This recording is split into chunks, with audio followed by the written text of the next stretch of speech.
चीनी, जिस गन्ने से गुड़ इतना काला होता है उसकी चीनी इतनी सफेद कैसे हो गई? केमिकल्स उसमें डाले जाते हैं।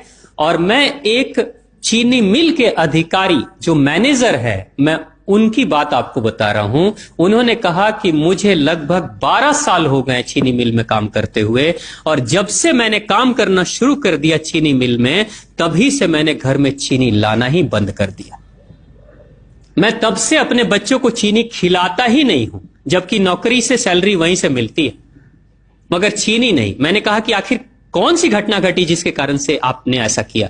तो उन्होंने बताया एक छोटी सी घटना कि चीनी मिल में जो ये पानी निकलता है ना, चीनी के बनने के बाद उस प्रोसेसिंग में जो पानी निकलता है, उस पानी में वो सारा केमिकल भी मिक्स रहता है, और उस पानी को चीनी मिल वाले लोग अक्सर एक टंकी में जमा करके रखते हैं। ये सभी चीनी मिल वालों के पास में होता है, आप भी कभी जाएंगे तो आपको भी पता चलेगा। वो टंकी में वो पानी रखा जाता है, लेकिन रोज रोज प्रोसेसिंग हो रहा है, रोज चीनी बन रही है, रोज बहुत सारा पानी आ रहा है, तो आखिर कब तक? एक टंकी की क्षमता है ना, कितने दिनों तक वो टंकी खाली रहेगी? भर जाती है, भरेगी तो फिर क्या करेंगे? खाली करना है।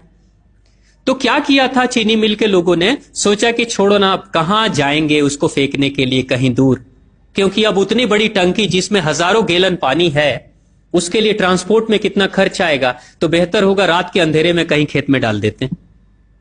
क्योंकि जनरली फैक्ट्रियां तो होती हैं ऐसे ही बिराने में, तो कहीं डाल देते किसी खेत में, क्या पता चलेगा पानी है कि चीनी मिल का पानी है क्या है। तो ये सोचकर मैनेजमेंट वाले लोगों ने रात में ही उस पानी को खेतों में छुड़वा दिया, और नतीजा यह हुआ कि उस खेत की सारी फसल जल गई, मिट्टी बंजर हो गई। और जब किसान पता करने लगा कि आखिर क्या हुआ मेरे खेत में, जब चेकअप कराया वो मिट्टी का, तो पता चला कि इसमें तो चीनी मिल का जो वेस्ट मटेरियल है वो डाला गया है। तब उसको खबर मिली कि हां, किसी स्टाफ ने बताया कि हां, हमारे चीनी मिल से ही पानी डाला गया था आपके खेत में, और पूरी मिट्टी बंजर हो गई। उसने केस कर दिया और चीनी मिल वाले को मुआवजा देना पड़ा लाखों रुपए। तभी से वो स्टाफ कहते हैं कि जो मिट्टी को बंजर कर दे वो इंसान के शरीर में जाए तो क्या करेगी। उसी के बाद से मैंने अपने घर में चीनी लाना बंद कर दिया। और सच्चाई है, लगभग अगर आप देखेंगे तो अंग्रेजों के आने के समय अंग्रेज पहला चीनी मिल इन्होंने भारत में ही लगाया था।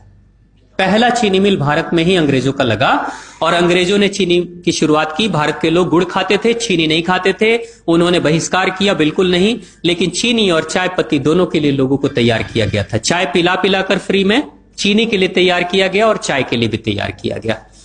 अंग्रेज ने जब से यह शुरू किया है, और पिछले 50 वर्षों से हमारे समाज में चीनी खाने का प्रचलन बहुत तेजी से बढ़ा है, और उसी समय से भारत के लोगों के बच्चों के शरीर में कैल्शियम की कमी होनी शुरू हो गई है।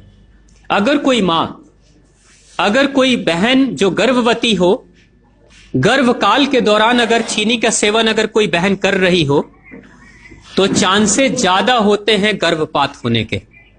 कोई मां अगर बच्चे के जन्म से पहले 1 साल पहले से ही चीनी छोड़ दे और सामान्य भोजन करे, अपना ही दूध बच्चे को पिलाए, और कम से कम 5 साल तक बच्चे को चीनी ना खिलाए, खुद को चीनी ना खिलाए, उस बच्चे को कभी भी ऑस्टियोपोरोसिस की समस्या नहीं हो सकती। कैल्शियम की कमी उसके शरीर में कभी नहीं होगी।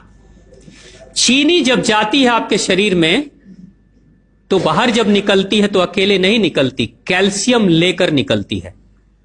चीनी कैल्शियम लेकर निकलती है, हड्डियों को गलाकर निकलती है। और जिसके शरीर में कैल्शियम की कमी हो जाती है, उसके शरीर में मैग्नीशियम, पोटेशियम, आयरन सबकी कमी हो जाती है। कैल्शियम वो तत्व है कि जिसके शरीर में कम हो जाए, सारे तत्व कम हो जाएंगे, और कैल्शियम की कीमत पे चीनी हम खाते हैं। भारत, पाकिस्तान, बांग्लादेश, नेपाल, ऐसे कुछ देशों के अलावा दुनिया के बहुत सारे ऐसे राष्ट्र हैं जहां चीनी का इस्तेमाल ही नहीं होता। आज भी चीनी खाते नहीं, बहुत सारे देश नहीं खाते बिल्कुल। आप गुड़ खाया करिए, वो ज्यादा बेहतर है, चीनी को छोड़िए।